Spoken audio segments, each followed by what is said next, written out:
जो देखो भाई, ये मेरा रूम है। ठीक है, ये रूम है जहाँ पे मैं स्टडी करता हूँ। देखो यहाँ पे सारे बुक मिल जाएंगे आपको। ठीक है, यही रूम है और इसमें जितने भी प्रकार का यहाँ पे बुक स्टडी मटेरियल है सब कुछ आपको यहाँ मिल जाएगा। और सबसे मेन फैक्ट यहाँ पे क्या है ना कि जो मैं चीज़ का प्रिपरेशन कर रहा था तो यहाँ पे देखो आप सब कुछ यहाँ मैंने चार्ट बना रखा था कि रीजनिंग के कितने क्वेश्चन एसएससी सीजीएल में आते हैं, एमटीएस में कितने क्वेश्चन आते हैं, मैथ में, सीएचएसएल में, सब कुछ यहाँ पे लगा रखा है। फिर मैथ में कौन कौन सा टॉपिक मेन होता है जो एग्जाम में हमेशा पूछा जाता है तो वहाँ पे मैंने लगा रखा है। इंग्लिश में कौन कौन से टॉपिक से एग्जाम में आते हैं, जीके जीएस में क्या क्या फैक्ट पढ़ना होता है, क्या क्या चीज़ों से क्वेश्चन बनते हैं, तो यहाँ पे मैंने मेंशन कर रखा है। फिर उसके बाद क्या है कि स्क्वायर रूट मैंने यहाँ पे लिख रखा है, 1 से लेकर 30 तक का, 31 तक का स्क्वायर रूट लिख रखा है।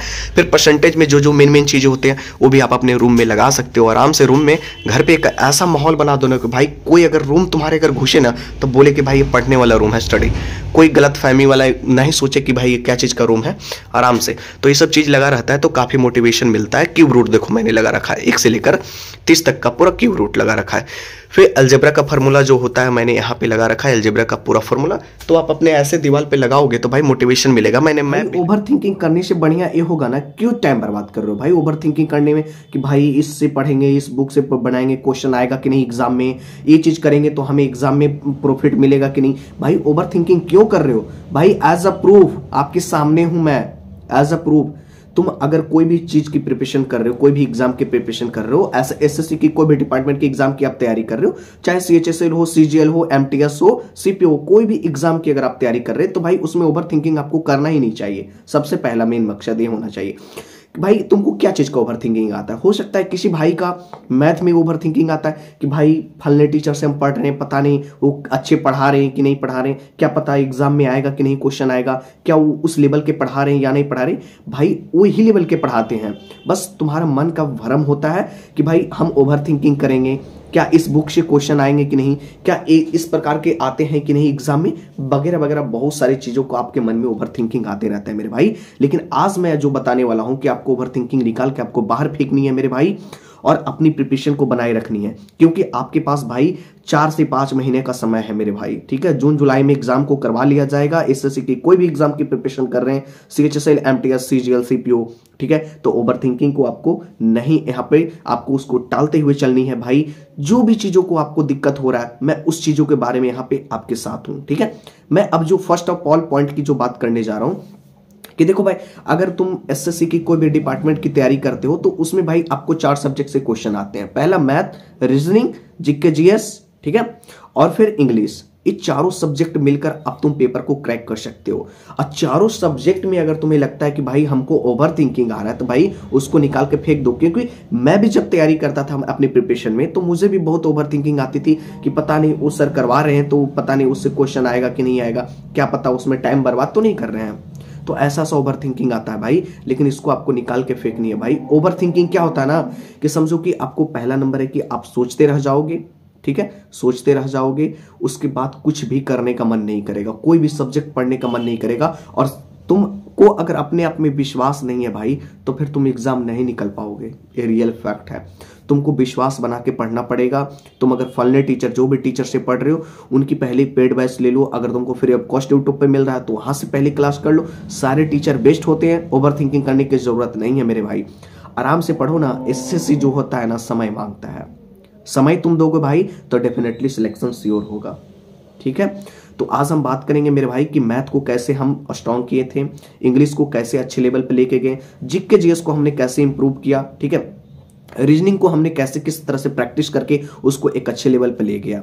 तो सबसे फर्स्ट ऑफ ऑल की अगर बात करें तो भाई मैथ को हम लेकर चलते हैं। ठीक है, मैथ में ओवर थिंकिंग का मेन कारण ये होता है भाई कि टीचर का चॉइस, टीचर अपने हिसाब से चॉइस करना सबसे बेटर होता है। क्योंकि अपने हिसाब से जिस बंदे ने अगर टीचर को फॉलो कर लिया अपने हिसाब से, क्योंकि सभी का माइंड तो एक जैसा होता नहीं है, आपको बेसिकली इतना पता है।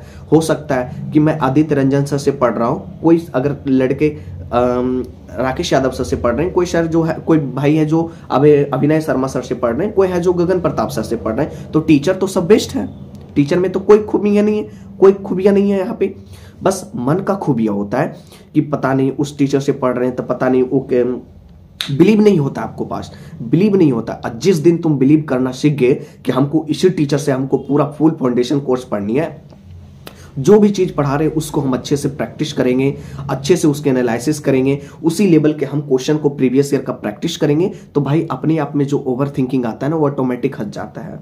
ठीक है, लेकिन आपको अंदर विश्वास बनाना पड़ेगा कि हम पढ़ेंगे तो पढ़ेंगे उसी टीचर से, हमको समझ में आता है। टीचर चेंज मत करना भाई। क्या होते हैं ना, बहुत सारे भाई प्रिपरेशन करने आते हैं तो मैथ का टीचर के लिए जैसे अगर बात कर रहे थे तो क्या करते हैं कि 2 महीने उस टीचर से पढ़ लिए, 2 महीने उस टीचर से पढ़ लिए, तो इस बीच में क्या है ना, अगर हो सकता है किसी भाई का अगर गगन प्रताप सर से पढ़ा है उसके सिलेक्शन हो गया, तो कोई लोग होता है जो यूट्यूब पे रिव्यू देता है कि भाई मैं तो इस टीचर से पढ़ा, तो सब लोग उसी सर के पास चले जाते हैं। तो ऐसे गलती मत करना। जो भी चीज होता है वो अपने हिसाब से एनालिसिस करना कि तुमको जिस भी सर से समझ में आता है, जिस भी टीचर से समझ में आता है वहां से तुम करो, पूरा फुल फाउंडेशन पढ़ो, आराम से सेल्फ डिपेंडेंट रहो अपने आप में कि हमको इसी से पढ़ना है और हमको इसी सर से हमको सिलेक्शन लेना है। जो चीज हमें सर बता रहे हैं उसी के राह पर हमको चलनी है, जितने भी क्वेश्चन करवा रहे हैं उसके अच्छे से प्रैक्टिस करनी है, तब जाकर भाई तुम्हारी मैथ स्ट्रांग होगा मेरे भाई। ठीक है, यही प्रकार से प्रैक्टिस के लिए तो मैं बता दिया था कि अगर तुमको मैथ में अगर प्रॉब्लम होता है मेरे भाई, तो सबसे पहले तुमने जो कॉन्सेप्ट तैयार कर रखा है, जो भी टीचर से पढ़ के तुमको समझ में आ रहा है उसी सर से तुम पढ़ो ना। काहे ले तुम दूसरे टीचर के, दूसरे भाइयों की बात मानकर तुम फलने सर का कोर्स ले रहे हो और पढ़ रहे हो। भाई एक गलती मत करना। ठीक है, तुमको जिससे समझ में आता है उससे तुम करो ना, तुम्हारा सिलेक्शन श्योर होगा। एज अ प्रूफ मैं तुम्हारे साथ हूं मैं भाई।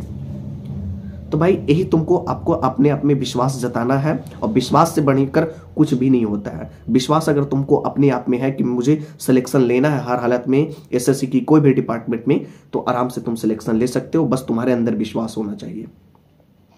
चलो ये तो मैथ का बात रहा। अब भाई का इंग्लिश में प्रॉब्लम होता है, इंग्लिश में सेम कंडीशन यही होता है, 2 महीने इनसे, 2 महीने उनसे, 2 महीने उनसे, प्रैक्टिस उनसे कर रहे हैं, खत्म भाई। तो भाई ऐसे करोगे भाई तो ओवर थिंकिंग तो आएगा ना। सिर्फ एक टीचर को पकड़ो, एक टीचर को पकड़ो, और पूरी जब तक वो पूरे फुल फाउंडेशन नहीं पढ़ा दिए हैं तब तक आपको उन्हीं के साथ रहना है, साथ नहीं छोड़ना है। जिनका भी तुमको समझ में आता है कोर्स भाई, यूट्यूब पे बहुत सारे टीचर हैं, वहां से तुम फ्री ऑफ कॉस्ट पढ़ सकते हो। पूरी उन्होंने फाउंडेशन क्लास पढ़ा रखा है, तो वहां से तुम कर सकते हो भाई, बेटर होगा वहां से। ठीक है, तो इंग्लिश के लिए भी प्रॉब्लम आज के बाद नहीं आना चाहिए मेरे भाई, कि ओवर थिंकिंग करने से बढ़िया है कि तुम एक टीचर को पकड़ो और खुद अपने आप में विश्वास जताओ कि मुझे इनसे ही पढ़ना है, इसके अलावा मुझे कोई टीचर को फॉलो नहीं करना है। टीचर का चॉइस अपने हिसाब से करोगे तो बेटर रहेगा। स्टूडेंट या भाई को कहने पर अगर तुम बोलोगे कि भाई उनसे पढ़ लो बेटर रहेगा, तुम उनसे पढ़ लो ना भाई, बेटर रहेगा, बेसिक से पढ़ाते हैं, ये करते हैं भाई। तुम देखो कि हमको किससे समझ में आता है। ठीक है, तो तुमको अगर अपने आप में जताना है भाई कि मुझे इन सर से समझ में आता है, तो उन्हीं का तुम पूरा पढ़ लो ना, 2 महीने 3 महीने 4 महीने जितनी क्लास की फाउंडेशन क्लास होती है, ठीक है, उनसे तुम पढ़ लो पूरा। प्रैक्टिस के लिए मेन प्रैक्टिस का खेला होता है एग्जाम में। प्रैक्टिस जो बंदे ने जितनी अच्छी लेवल से प्रैक्टिस किया है, जितनी लेवल पे ओट पे उसकी जुबान पे उस सारे क्वेश्चन ओट पे जुबान पे है, तो समझो कि उसका सिलेक्शन श्योर होता है भाई। ठीक है, मेन प्रैक्टिस का खेला होता है। ग्रामर तो जो भी पढ़ा रहे हैं, जो भी सर पढ़ा रहे हैं, तो ग्रामर तो सब कुछ एक ही है। ये नहीं कि ग्रामर में, मैथ में भी सेम कंडीशन है। क्या कोई टीचर तुमको 2 और 2 4 बता रहा है, तो कोई उनके पास जाओगे तो 2 और 2 5 बता देगा? ऐसा तो है नहीं ना, बात मानो। तो यही चीज होता है, ग्रामर में सब कुछ सेम पढ़ाएंगे, सारे टीचर तुमको सेम बताएंगे, बस किन्हीं का होता है समझाने का तरीका। हो सकता है तुम्हारे तुमको 0 लेवल से वो समझा रहे हैं कि तुमको कुछ भी नहीं आता है, तुमको कुछ भी नहीं आता है, उस लेवल से तुमको बहुत सारे टीचर मिल जाएंगे कि मेरे को कुछ भी नहीं आता है, हम कौन सा सर से पढ़ लें। तो यूट्यूब पे देख लो कि 0 to हाई लेवल कौन सा टीचर बेस्ट होंगे। देखो 1 बार 2 बार 3 बार 10 वीडियो डेमो देख लो फले टीचर का, वहां से टीचर का चॉइस कर लो, तो वहां से नहीं बेटर हो पाएगा भाई। ओवर थिंकिंग करने से कोई फायदा नहीं है, सिर्फ टाइम बर्बाद होता है।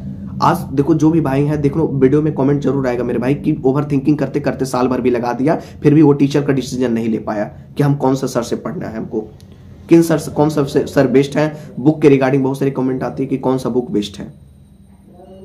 तो भाई आज के बाद इस समझो कि ओवर थिंकिंग आपको हटानी है मेरे भाई, और एक टीचर को प्रॉपर फॉलो करो। ठीक है, और मेन प्रैक्टिस का खेला होता है। प्रैक्टिस आप जितने लेवल पर करोगे, जितने आप टेस्ट लगाओगे, 200 300 250 400, मैं अपनी तैयारी में क्या था, मैं अपने 300 मॉक टेस्ट लगा के गया था। चाहे CGL का हो, CHSL का हो, MTS का हो, CPO को, SSC में जितने भी एग्जाम कंडक्ट करवाते हैं, ठीक है, जितने भी एग्जाम होता है, तो सारे का प्रीवियस ईयर मैंने बना के गया था। एक लगभग अगर मानो तो 300 से अपर लेवल मैंने मॉक टेस्ट लगा चुका था। तो ऐसे होता है, मेन प्रैक्टिस का खेला होता है। और मॉक टेस्ट लगाओ तो हर एक क्वेश्चन तुमको माइंड में फिट होना चाहिए कि भाई हाँ मैंने इसका प्रैक्टिस किया, अच्छा इसका ये चीज होगा, ठीक है। वो माइंड में तुम्हारी जुबान पे होना चाहिए कि जैसे अगर तुम एग्जाम देने जाते हो, एग्जाम हॉल के अंदर आते हो, स्क्रीन पर क्वेश्चन तुम्हारे दिखते हैं, तो स्क्रीन पे तुमको दिखते के साथ समझ में आ जाना चाहिए कि हाँ इस लेवल का मैंने तैयारी किया है, एक क्वेश्चन मैंने बनाया है, ये प्रीवियस ईयर है वास्तव में, ये चीज होना चाहिए मेरे भाई, ठीक है। तो आपको मैं बता दिया कि ओवर थिंकिंग से बढ़िया है कि आप अपने आप को प्रैक्टिस में डालो, ठीक है। प्रैक्टिस अच्छे लेवल से करो भाई, एक बुक ले लो ना मार्केट में, बेटर रहेगा। कोई भी तुमको अगर लग रहा है समझ में, जो भी बेटर तुमको लग रहा है समझ में कि मैं इसकी कंटेंट समझ पाता हूं, प्रीवियस ईयर का एक मॉक टेस्ट बुक ले लो आराम से, और उसके सब चीज का MTS का ले लो, CHSL का ले लो, CGL का ले लो, आराम से उसको घर में आकर अच्छे से प्रैक्टिस करो, उस बुक पे फोकस करो, और तुमको अगर जो भी क्वेश्चन में अगर प्रॉब्लम होता है उसके अच्छे से एनालिसिस करो, तब जाकर तुम्हारे माइंड में फिट होगा। और एक क्वेश्चन को तुम अगर 5 बार या 10 बार भी बनाते हो भाई, तो समझो कि तुमको लाइफ टाइम के लिए, जब तक तुम्हारी एज बची रहती है तब तक वो तुम्हारे पास क्वेश्चन माइंड में फिट रहता है। रियल फैक्ट है मेरे भाई। बहुत लोग बोलते हैं भाई मैथ बनाते हैं, फलनी चीज पढ़ते हैं, ग्रामर रूल पढ़ते हैं, भूल जाते हैं। तो भाई हम का विद्वान हैं, तुम बताओ ना, हम विद्वान तो नहीं है। तो भाई बेटर यही होता है ना कि तुम एक क्वेश्चन को तुम 5 बार 10 बार बनाओगे तो कभी नहीं भूलोगे। एक क्वेश्चन पे तुमको माइंड में फिट हो जाता है। मूवी कैसे देखते हो, मूवी देखने जाते हो ना भाई, तो कैसे दिमाग में फिक्स रहता है कि आपकी बार देखो ये होने वाला है। एक बार तुमने मूवी देख लिया, दोबारा मैं तुम्हें लेगा मूवी दिखाने के लिए, तो तुम्हारे माइंड में फिट रहता है, देखो आपकी बार ये हीरो एंट्री करेगा। तो कैसे तुमको होता है, तो सेम उसी में क्वेश्चन को एनालिसिस करो, ठीक है। क्वेश्चन में एनालिसिस करो कि अच्छा इसमें ये तो एक ग्रामर का रूल था, अच्छा ये यहां से पूछा हुआ था, इस टॉपिक से क्वेश्चन थे, ये तो भाई ये मैंने प्रैक्टिस कर रखा था। तो ऐसे होता है काम भाई। तो इंग्लिश के बारे में भी मैं बता दिया, मैथ के बारे में बता दिया। अब देखो भाई एक है जीके जीएस के लिए, तो जीके जीएस के लिए मैं बता दिया कि तुमको जहां से तुमको समझ में आता है, अगर तुमको लूसेंट बुक से समझ में आता है भाई, तो लूसेंट भी इनफ होता है अपने आप में। लेकिन बहुत सारे भाई को होता है ना कि जैसे कभी बचपन में नहीं उतने अच्छे से हिस्ट्री पढ़े रहते हैं, ज्योग्राफी पढ़े रहते हैं, पॉलिटी पढ़े रहते हैं, तो अक्सर होता है कि प्रॉब्लम होता है। मेरे साथ भी ऐसा हुआ है। तो मैं बता दूं कि मेरे साथ जो प्रॉब्लम हुआ था, मैं अपनी प्रॉब्लम को कैसे ठीक किया मैं बताता हूं। देखो मैंने क्या किया ना कि पहले जैसे मुझे हिस्ट्री में प्रॉब्लम, हिस्ट्री तो मुझे बहुत बोरिंग लगती थी मेरे भाई। हिस्ट्री इतनी बोरिंग लगती थी कि मुझे लगता था ना कि भाई उसमें क्या क्या, उसमें चिनाव नदी, सिंधु सभ्यता, पता मोहनजोदड़ो, बाबर ये सब बहुत बोरिंग लगता था इसमें। फिर बोरिंग को मैंने उसको इंटरेस्ट बनाया। कैसे बनाया इंटरेस्ट? सबसे पहले क्या किया, यूट्यूब पे, ठीक है, यूट्यूब पे मैंने लिखा सिंधु सभ्यता टॉपिक। वहां से मैंने समझ लिया कि सिंधु सभ्यता टॉपिक से क्या क्या चीजें आते हैं एग्जाम में, क्या क्या पढ़ना होता है, उसके बारे में देखा। उसके बाद मैंने लूसेंट बुक को फॉलो किया था ज्यादातर, ठीक है। फिर जो भी तुमसे खान सर से, मैं खान सर का भी free of cost playlist दे दिया यूट्यूब पे भाई, वहां से तुम कर लो ना, तुमको फिर लूसेंट आराम से इजी हो जाएगा पढ़ने के लिए। तो यही बेटर होता है मेरे भाई कि तुम जहां से भी तुम कर रहे हो तैयारी, अपने अच्छे से करोगे तो बेटर तरीका से आप अपनी स्कोरिंग को इंप्रूव कर पाओगे, ठीक है। मेन प्रैक्टिस का खेला होता है। आज का बता देता हूं कि भाई प्रैक्टिस जितने लेवल पर आप करे रहोगे, जितनी आप मॉक टेस्ट लगाए रखोगे, आपको उतना बेनिफिट मिलेगा, ठीक है। स्कोर तो भाई अपने आप में इंप्रूव होगा। अपने आप में स्कोर देखोगे ना भाई, तो तुम जहां तुम 50-60 नंबर ला रहे हो, वहां तुम देखना अपने आप में 100 क्रॉस कर जाओगे। मेन प्रैक्टिस का खेला होता है, वो भी प्रीवियस ईयर क्वेश्चन के साथ अगर आप कर रहे हो तो, ठीक है। तो इफेक्ट होता है भाई।